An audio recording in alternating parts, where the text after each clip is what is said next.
This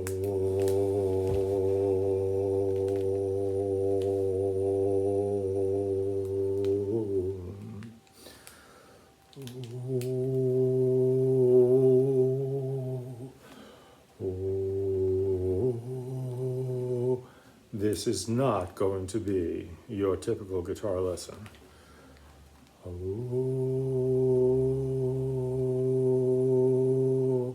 It took me all these fucking years to remember that the out breath is the solution to all human problems.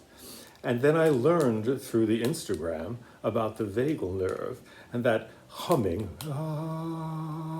or just singing Om, which I'm listening to,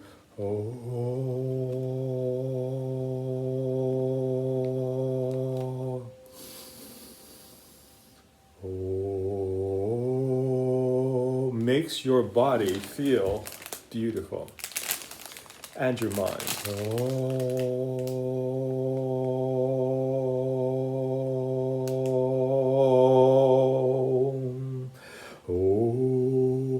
And it's been thousands and thousands of years that people have been chanting Om. I've known about it, but I haven't used it properly. I've been listening to it on my walks, but now here's the guitar lesson, okay? It's the same thing. It's relational polymorphism. It's when things seem to be different, but are actually the same. And it's just what we call them that makes them different, so that it's actually all the same. So let's just do this. This is open D. And it's...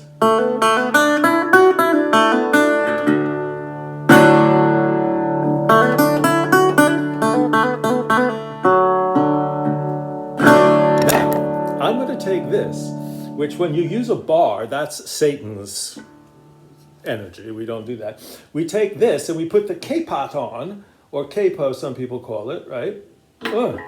And now...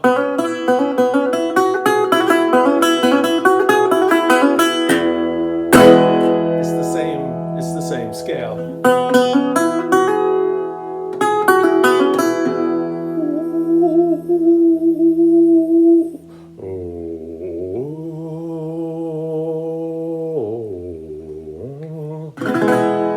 Move it up,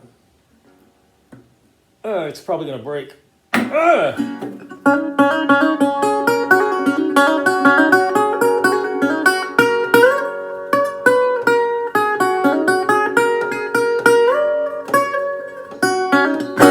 So what I'm trying to suggest here is don't use a capo, it fucks everything up. Relational polymorphism and chanting Om and breathing out is the solution to all of your problems, guitar problems, world problems, learning problems, I don't care.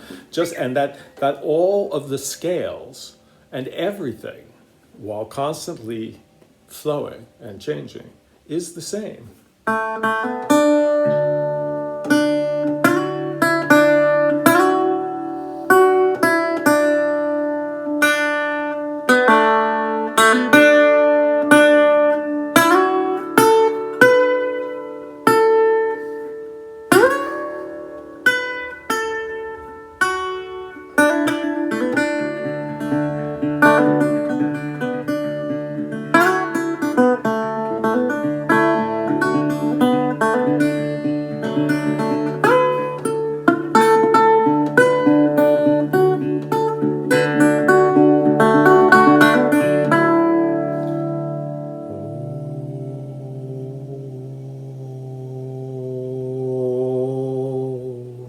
I really do suggest you try it. And what relational polymorphism does is it solves the problem when the same thing has different names. And what it does is it understands that, and it recognizes that there is only that one thing and that the names don't matter. So that's a D chord, I don't know. A, B, C, D, E, F. So this would be a G chord, and this would be an A chord. And if you come up here, it would be the same thing. But it would be a different key. But the key is death of Messiah says, oh. And if you keep watching, there is an extremely deep bullshit video coming up. Ends that so far it doesn't end. The scientists refer to the Big Bang as when it started, and then it's expanding. We used to know this man who wrote the textbook on quantum mechanics. He studied with Einstein, and he was brilliant. And he described it as a loaf of bread expanding. That the universe is simply an energetic flow. Yeah, but do you still think you're like that you are still there? I'm sure that it's gonna be like in like dirt and stuff, you know. But here's the thing about the consciousness that you're talking about.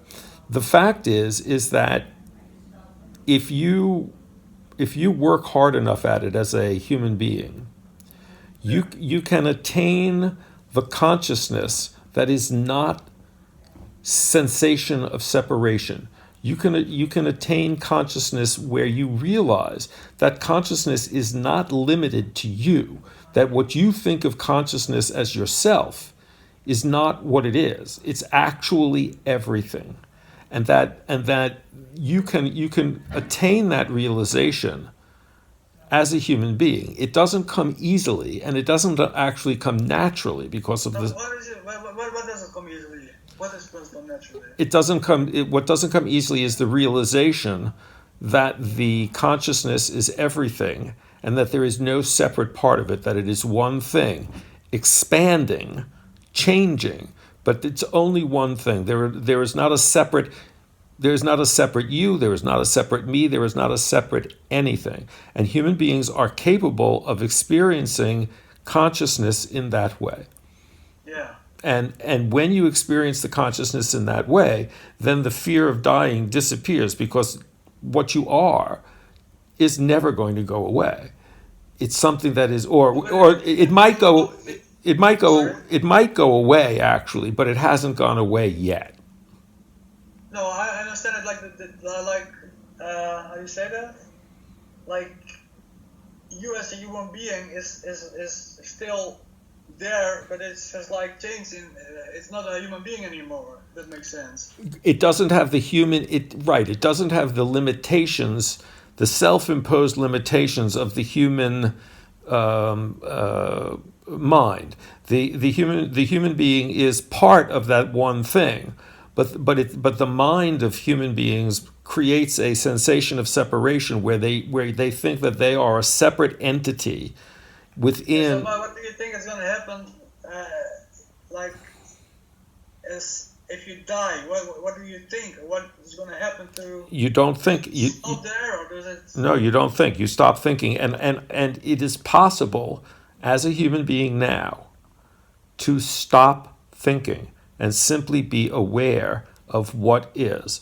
The thinking is what is the problem. The thinking tells you that you are separate, or that thing is an object that is different from you. And I have been to the place where there is no such thing. And it is attainable by the human being, where you can simply be all of it at one time with no sense of separation, no fear, no anxiety, no flesh boundary. I don't know if that makes any sense, but the thing is that the entire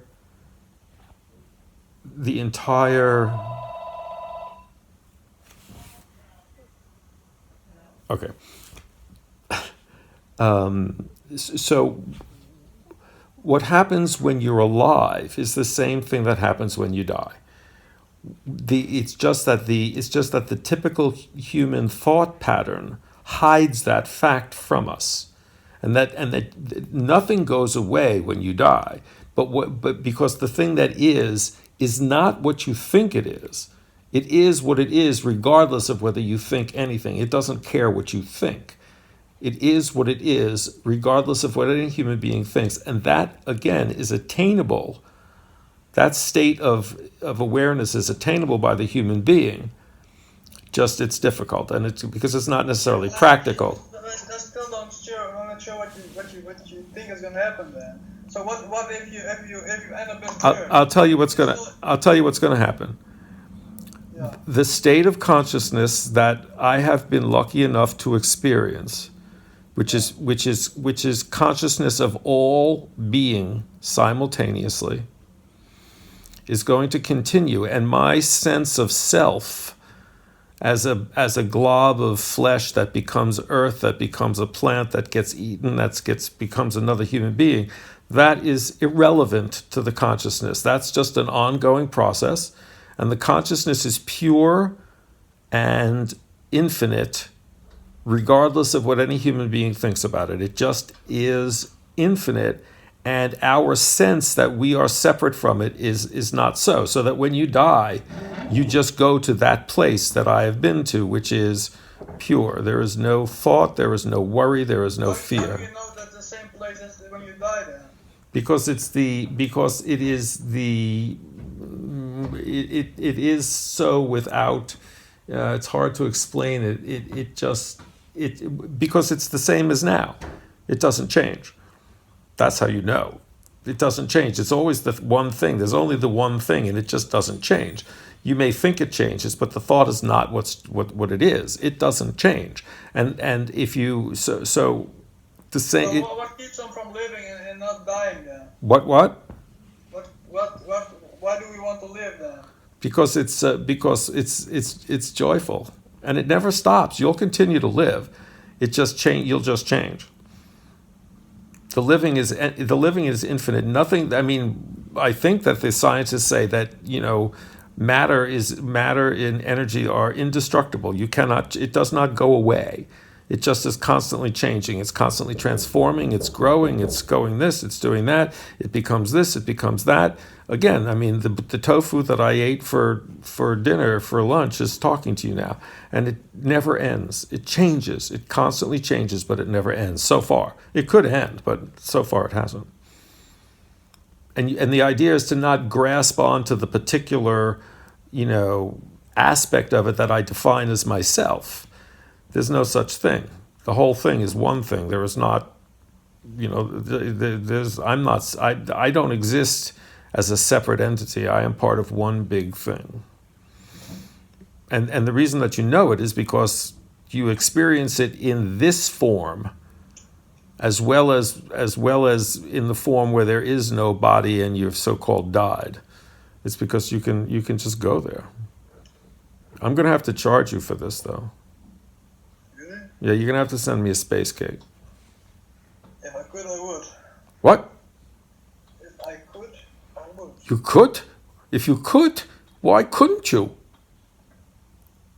Should I send one? It's probably interesting to see. No, I have enough.